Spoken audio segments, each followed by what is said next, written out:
কাজাই টাকা নেওয়া জায়েজ কি না? আচ্ছা বলছেন আমরা রোজা রাখি, তার কারণ কি?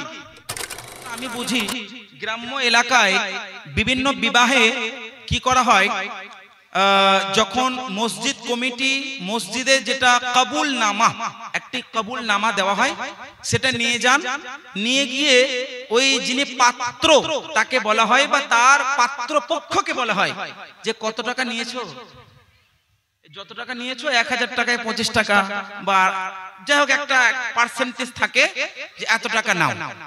আমি এইগুলো কিছু বলার আগে আমি একটা কথা আপনাকে বলি, কোন চোর যদি চুরি করে, আপনি দেখছেন যে চুরি করলো, আপনি যদি বলেন আমাকে 25% ভাগ দাও, ওটা নেওয়া জায়েজ হবে কি গো? হবে?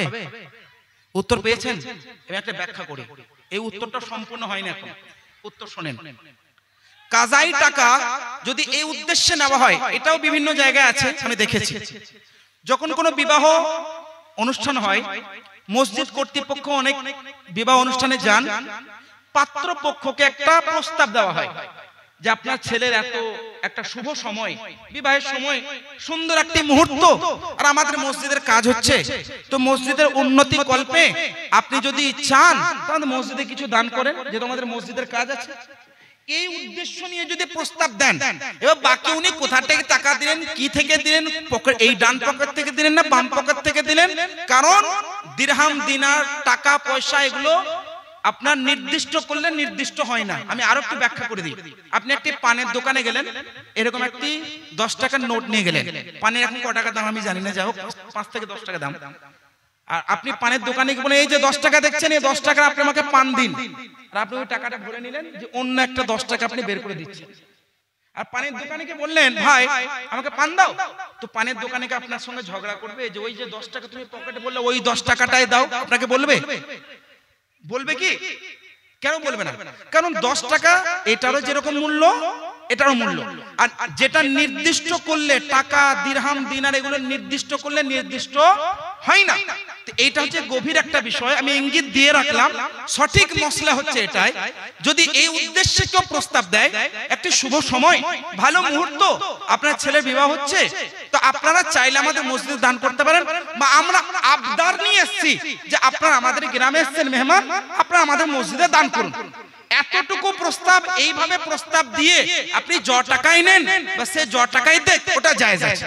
কিন্তু এইরকম যদি আপনি বলেন নিয়েছো বাবা 2 লাখ টাকা, দিচ্ছ 1000 টাকা, তো 1025 টাকা আপনি যদি পার্সেন্টেজ বের করেন, এগুলো জায়েজ নেই, এগুলো জায়েজ নেই। আমার যতটুকু জানা মতে, আমার তাহকিক মতে, এই ভিত্তিতে, এই কারণে, এই উদ্দেশ্যে, এই শর্ত নিয়ে, এই উদ্দেশ্যে চাওয়া, এই উদ্দেশ্যে নেওয়া, এই উদ্দেশ্যে পার্সেন্টেজ নেওয়া, এটা না জায়েজ ও হারাম, এটা জায়েজ নেই। আর আমি যে উদ্দেশ্যে বললাম ওইভাবে যদি নেন তাহলে ওটা জায়েজ আছে। আশা করি বুঝতে পেরেছেন। আচ্ছা বলছেন আমরা রোজা রাখি, তার কারণ কি? আমরা রোজা রাখি তার কারণ কি? প্রথমে যেরকম প্রশ্ন তেমন উত্তর দিই। আমরা রোজা এই জন্য রাখি কারণ 2 হিজরিতে আল্লাহ নবী সাল্লাল্লাহু আলাইহি ওয়াসাল্লাম যখন মদিনায় হিজরত করেন, 2 হিজরিতে বদরের যুদ্ধের পূর্বে আল্লাহ পাক রব্বুল আলামিন মহান নবী সাল্লাল্লাহু আলাইহি ওয়াসাল্লামের উম্মতের উপরে মহান নবী সাল্লাল্লাহু আলাইহি ওয়াসাল্লামকে উপহার দিয়েছেন রোজা স্বরূপ, আর আল্লাহ নবী রোজা রেখে পালন করেছেন, তাই আমরা পালন করি। উত্তর পেয়েছেন? রোজা কেন পালন করি? আল্লাহ নবী পালন করেছেন, ইসলাম ধর্মের একটি মৌলিক স্তম্ভ আমাদেরকে রাখার নির্দেশ দিয়েছেন, তাই আমরা কি করি? রোজা রাখি। এবার এর অনেকগুলো কারণ হতে পারে, কিছু আধ্যাত্মিক কারণ আছে, দৈহিক কারণ আছে, মানে দৈহিক উপকারিতা আছে, বায়োলজিক্যাল উপকারিতা আছে, ভিন্ন ভিন্ন ভাবে যদি বলি একটা সময় লেগে যাবে। তো আল্লাহ নবী সাল্লাল্লাহু আলাইহি ওয়াসাল্লাম লিখেছেন, আমাদেরকে রাখার নির্দেশ দিয়েছেন, আল্লাহ পাক কোরআনে নির্দেশ দিয়েছেন রোজার, তাই আমরা রোজা রাখি। আর এর অনেক ফায়দা, এর অনেক উপকার আছে। রোজার যে প্রথম ফায়দা আমি একটু বলে দিই, আল্লাহ রাসূল সাল্লাল্লাহু আলাইহি সাল্লামের হাদিস এবং কোরআনের একটি আয়াতের ব্যাখ্যায় ইমাম ইবনে কাসির এবং ইমাম ফখরুদ্দিন রাজি তাফসিরে কবিরের মধ্যে ব্যাখ্যা করে বলছেন, ফাইন্নাহু ইউকসির, এই যে রোজা এটা ভেঙে দেয়। কি ভেঙে দেয়? ওই সমস্ত ইচ্ছাগুলো যে মানুষের মনের মধ্যে খারাপ ভাবে তৈরি হয়, মানুষের খারাপ আত্মার যে ইচ্ছা, যে কুকল্পনা, শাহওয়াত, এগুলোকে রোজা নষ্ট করে দেয়। তো এটা একটা রোজার বড় হিকমত, যেটা আমাদের আধ্যাত্মিক ভাবে এই উপকারটা আমরা লক্ষ্য করতে পারি। বায়োলজি বায়োলজিক্যাল কিছু আমাদের উপকার আছে, আমাদের দৈহিক কিছু উপকার আছে। সেটা হচ্ছে এই, আজ যদি মডার্ন সায়েন্সকে আমি ফলো করি বা আপনাকে বলি, আজ একাধিক জায়গায় একাধিক মেডিকেল কলেজে এই রিসার্চটা পেশ করা হয়, পড়ানো হয়। আমি নিজেও অধ্যয়ন করেছি। সেটা হচ্ছে এই, কোন একটা হিউম্যান বডি যদি বছরে একবার 30 দিনের মতো, 1 মাসের মতো যদি ক্ষুধার্ত অবস্থায় কাটায়, মোটামুটি 12 ঘন্টা 13 ঘন্টা 14 ঘন্টা একটা সময় দেওয়া হয়েছে, তাহলে মানুষের যে পেট একটা লিভার একটা মেশিনের মতো না, তো রিফ্রেশ হয়। ওটা কি হয়? রিফ্রেশ হয়। তো ওই মেশিনটা, লিভারটা ভালো হয়, আরো দ্রুত কাজ করে। এটা তো হলো আপনার বৈজ্ঞানিক উপকারিতা, দৈহিক উপকারিতা। আমাদের জন্য এতটাই যথেষ্ট। আল্লাহ পাক নির্দেশ দিয়েছেন, মহান নবী পালন করেছেন, তাই আমরা রোজা রাখি। অন্য কোনো প্রশ্ন থাকলে আপনারা করতে পারেন।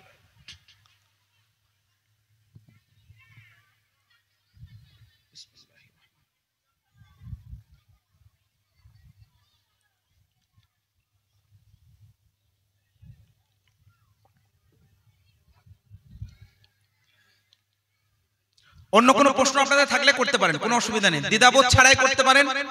কোনো মতভেদজনক প্রশ্ন হলেও করতে পারেন, কোনো অসুবিধা নাই।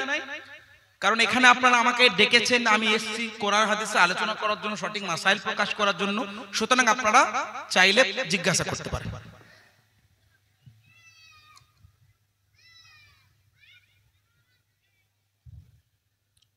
কি গো, আপনাদের প্রশ্ন নেই?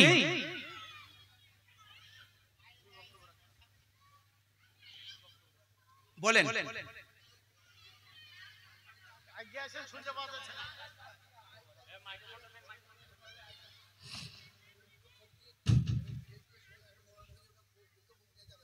আপনি মাইক একবার বলুন, অনেকে পরবর্তীতে দেখবে। জি,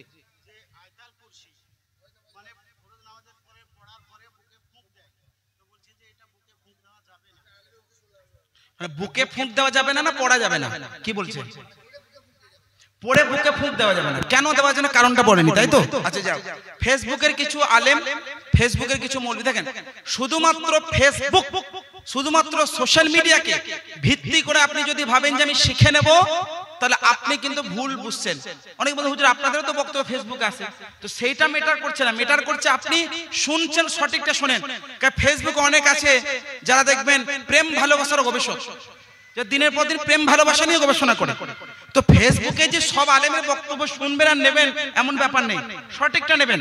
যারা বলেন পবিত্র কোরআনের আয়াতুল কুরসি পড়ে আমি ফুঁক দিয়ে ফুঁক দেওয়াটা যাবে না, কেন যাবে না? কারণটা বলছে না, বলছে যাবে না। কেন যাবে না? বলছে বিদআত, বলছে এটা যাবে না, প্রমাণ নেই। বলি, মুসনাদে ইমাম আহমদ বিন হাম্বল একটি হাদিস আছে, হাদিসটাতে এর উত্তরটা আপনি পেয়ে যাবেন। হাদিসটা কি? হযরত আবু ইমাম আশআরী রাদিয়াল্লাহু আনহু, ওনার থেকে হাদিসটা বর্ণিত আছে। উনি বর্ণনা করেন একটি হাদিস, আল্লাহ রাসূল সাল্লাল্লাহু আলাইহি সাল্লাম যখন দোয়া পড়তেন, দোয়া পড়ার পরে আল্লাহ নবী সাল্লাল্লাহু আলাইহি সাল্লাম হাত তুলতেন। হাত তোলার পরে আল্লাহ নবী সাল্লাল্লাহু আলাইহি সাল্লাম মুখে এইভাবে হাতটাকে বুলিয়ে নিতেন। কেন? ভালো ফলের জন্য, ভালো কল্যাণের জন্য আল্লাহ নবী সাল্লাল্লাহু আলাইহি সাল্লাম মানে আপনার বুলিয়ে নিতেন। তো আয়াতুল কুরসি বলে ফুঁক দেওয়া, হাতে বুলিয়ে নেওয়া, এটা হচ্ছে বরকতি জিনিস। আমি কেন বলছি তার একটা কারণ বলি। হাদিস থেকে বুলিয়ে নেওয়া, ফুঁক দেওয়ার প্রমাণ আপনি পেলেন, আমি কারণটা বলি। আল্লাহর রাসূল সাল্লাল্লাহু আলাইহি সাল্লামের বাণী এবং কোরআনে কারীমের আয়াত যে জুবান দিয়ে পড়া হয়, ওই জুবানটা যদিও জারাসিম ব্যাকটেরিয়া দিয়ে যুক্ত থাকে, কিন্তু কোরআন পড়ার পরে কোরআনের বরকতে ওই জুবান থেকে যতটা হাওয়া বের হবে বা যতটা অক্সিজেন নাক দিয়ে বের হবে, মনে রাখবেন যতক্ষণ কোরআন পড়া অবস্থায় আপনার অক্সিজেন নেবেন, গ্রহণ করবেন, কার্বন ডাই অক্সাইড বের করবেন, ওটা আপনার যতই বড় বড় বিজ্ঞানী, যতই বড় বড় সায়েন্টিস্ট বলুক না কেন যে আপনার সাইড এফেক্ট আছে, কার্বন ডাই অক্সাইড বের হচ্ছে, অক্সিজেন গ্রহণ করছেন, থুতু বের হচ্ছে, হাওয়া বের হচ্ছে, ফুঁক বের হচ্ছে, অনেক মডার্ন ব্যক্তি আছে যারা এরকম যুক্তি দেবে। আমার বিশ্বাস আপনাদেরকেও বিশ্বাস করা দরকার, কোরআন যতক্ষণ পড়া হবে কোরআনের বরকতে ব্যাকটেরিয়া শেষ হয়ে যাবে, নষ্ট হয়ে যাবে, এবং আপনি যে ফুঁকটা দিলেন কল্যাণের জন্য দিলেন, ইনশাআল্লাহ ফুঁকের বরকতে আপনার সিনার মধ্যে মহান আল্লাহ পাক রব্বুল আলামিন শক্তি প্রদান করবেন। যদি বলেন এর দলিল, এর জন্য দলিল লাগে না, এর জন্য বিশ্বাস লাগে। কেন? কোরআন জুবান দিয়ে পড়লে জুবানটা পবিত্র হয়, নাপাক হয় না। সুতরাং পবিত্র অবস্থায় ফুঁক দেওয়া দিলে পারে কোন জিনিসটা নাপাক হবে না, পবিত্র হবে। আশা করি বুঝতে পেরেছেন। হুজুর আরেকটা প্রশ্ন, 5 ওয়াক্ত নামাজ, যেমন জোহর আসর, এটা বাতিনি মানে ইমাম সাহেব কোনো কেরাতের আওয়াজ নাই। মাগরিব, ইশা এবং ফরজ, এই 3 ওয়াক্ত মানে কি করে, হ্যাঁ জোরে মানে কিরাত হয়। এইখানে মুক্তাদিরা আমিন বলে। তো এই 2 ওয়াক্ত যে ইমাম সাহেব চুপ করে মানে চুপে কিরাত হয়, তাহলে মুক্তাদিরা সেই অবস্থায় কি করবে সেটা জানতে চেয়েছে। দেখুন, প্রথমত তো মনে রাখবেন যে যখন আপনি কিরাত শুনবেন তখন তো কিরাত শুনতে পাচ্ছেন। ওয়ালাদ দাল্লিন যখন বলবেন ফাকুলু আমিন, এটা হাদিসে আছে, তখন আপনি অন্তরে বলবেন আমিন, জোরে নয়, উচ্চ স্বরে নয়, অন্তরে বলবেন আমিন। এটা হচ্ছে যখন সরবে কিরাত হবে, মানে উচ্চ স্বরে কিরাত হবে। নিম্ন স্বরে যখন কিরাত হবে, এর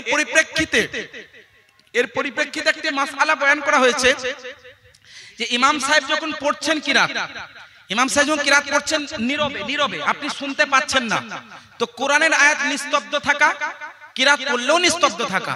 তো যেহেতু আমিনটা অন্তরে বলতে হয়, জুবানে নয়, তো অন্তরে বলাটা বা উচ্চ স্বরে না বলাটা এবং আস্তে বলাটা যেহেতু মুস্তাহাব কাজ, তো আস্তে নীরবে কিরাত পড়ার সময়তেও বলবেন, সরবে কিরাত পড়ার সময়তেও বলবেন। সরবে কিরাত পড়ার সময় ওয়ালাদ দাল্লিন শোনার পরে বলবেন, আর নীরবে কিরাত যখন হবে তখন আনুমানিক আপনি দেখবেন যে ইমাম হয়তো এখন শেষ করলেন, আপনি তখন পড়বেন, আপনি সওয়াব পেয়ে যাবেন। কিন্তু এটা নীরবে হবে, অন্তরে হবে। দ্বিতীয় নাম্বার যে জানতে চেয়েছে, মানে মেয়েদের জন্য কাফনের ব্যবস্থা 3টে করা হয়, এই 5টা করা হয়, আর ছেলেদের জন্য 3টে করা হয়। তৃতীয় লিঙ্গ বলতে গেলে যেটা আমরা হিজড়া বলি, তাদের কাফন কটা ব্যবস্থা হবে? ভালো একটা প্রশ্ন এসেছে। তবে মনে রাখবেন, হিজড়ে বলতে সাধারণত অনেকে একজনকে বোঝে, কিন্তু আরবিতে এর কিছু ব্যাখ্যা আছে, ফিকহের ভাষায় এর কিছু ব্যাখ্যা আছে। একটিকে বলে খুনসা, একটিকে বলে মুখান্নাস, আর আরো একটি ব্যাখ্যা আছে, এটা বুঝতে হবে। অ্যাকচুয়ালি বাংলাতে হিজড়ে মানে সবাইকে হিজড়ে বলা হয়, হিজড়েদের মধ্যে একটা লিঙ্গ থাকে, এটা বুঝতে হবে। হিজড়েদের মধ্যেও এক ধরনের হিজড়ে থাকে যাদের মধ্যে পুরুষের লিঙ্গ থাকে, কিন্তু লিঙ্গটা পুরুষের মতো হয়, সম্পূর্ণ নয়। আর এক প্রকারের হিজড়ত থাকে যাদের কাছে মহিলাদের মতো লিঙ্গ থাকে, সম্পূর্ণ নয়, অল্প থাকে। তো তারাও কিন্তু স্ত্রীলিঙ্গ হিসেবে যোগ্য হবে। যাদের মধ্যে স্ত্রীলিঙ্গ আছে আর পুলিঙ্গের মতো যাদের মধ্যে আছে, তাদের মধ্যে পুলিঙ্গের মতো কাফন দেওয়া হবে। আর একটা হচ্ছে আপনার যেটাকে বলা হয় অত্যন্ত মুশকিল, ইমাম আবু ইউসুফ রহমাতুল্লাহি তাআলা আলাইহি উনিও ব্যাখ্যা করেছেন এই মর্মে একটি কিতাবের মধ্যে। কুদরি শরীফ যারা পড়েছেন তার হাশিয়ার মধ্যে কিছুটা ইঙ্গিত আছে, আর আল হিদায়ার হাশিয়ার মধ্যে অনেকে এটা উল্লেখ করেছেন, আর আল বিনায়ের মধ্যেও আছে। সেটা কি ইমাম আবু ইউসুফ রহমাতুল্লাহি তাআলা আলাইহি শেষ একটি কথা উল্লেখ করে বলেন যে হিজড়াদের মধ্যেও যদি পৃথক করা সম্ভব হয়, যে হয়তো এই পুলিঙ্গের মধ্যে পড়ে, তাহলে তাকে পুরুষের মতো কাফন পরানো হোক, আর যদি স্ত্রীলিঙ্গের মধ্যে পড়ে এটা পৃথক করা হয়, স্ত্রীলিঙ্গের মতো তাকে কাফন পরানো হোক। আর যদি মুশকিল ক্যাটাগরি পড়ে, মানে তাকে কিছু বোঝাই যায় না যে স্ত্রীলিঙ্গের মতো ছিল না পুলিঙ্গের মতো ছিল, তো তাকে অনেকে বলেছে এটা তো আসলেই মুশকিল, তো চাইলে তাকে পুরুষের মতো তাকে কাফন পরানো যেতে পারে, কারণ পুরুষ হচ্ছে আসল আর মহিলা হচ্ছে ফারা। তো অনেক সময় মুশকিল পরিস্থিতিতে, মুশকিল ক্যাটাগরিতে যারা আসল হয়, আসলটার ভিত্তিতে তাবে বা ফারা যেটা হয় তারও একই হুকুম লাগু হয় শরীয়তে, সেই জন্য এইটাই করে দেওয়া যায়। আশা করি বুঝতে পেরেছেন আপনারা। হুজুর, আর একটা জানার বিষয় জানতে চেয়েছেন যে মসজিদে প্রবেশ করে কিছু মুসল্লি মানে চিৎকার চেঁচামেচি কথাবার্তা বলে, তো মসজিদে প্রবেশ করার যে আদব এবং ওই যে চিৎকার চেঁচামেচি করে, এটার কি বিধান হবে সেটা জানতে চাই। নারে তাকবীর, নারে তাকবীর, না